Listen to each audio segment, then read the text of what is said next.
Kasako Media, tunaangazia maisha, tunaandika kesho. Mbele yetu tunalo lengo la kuongeza maradufu uwezo wetu wa kuzalisha umeme hadi kufikia megawati 8,000 itakapofika mwaka 2030. Kadhalika tunalo lengo la kuongeza watumiaji wa umeme kufika 75% ijapofika mwaka 2030. Ili tuweze kufanikiwa, ni muhimu kufanya kazi kama timu kwa kushirikiana na viongozi na wadau mbalimbali kwenye maeneo yetu.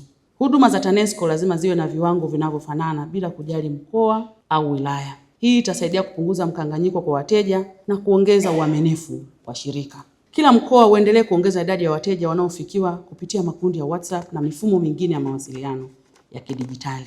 Kazi zetu tuendelee kuhamasisha na kuchochea utekelezaji wa ajenda ya Mheshimiwa Rais mwenyewe ya nishati safi ya kupikia. Baada ya kusema hayo, kwa heshima kubwa, sasa natamka rasmi kuwa mkutano wa mwaka wa watendaji wa huduma kwa wateja na mawasiliano wa TANESCO wa mwaka 2026 umefunguliwa rasmi. Asanteni kwa kunisikiliza.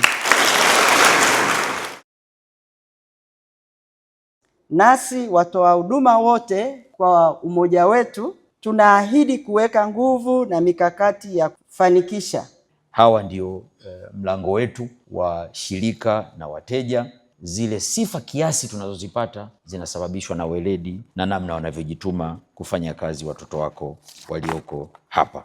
Na tunawasisitiza siku zote lugha, maamuzi ya haraka, lakini kufuatilia matatizo yaliyoletwa na wateja kama yametatuliwa. Watu wanataka umeme.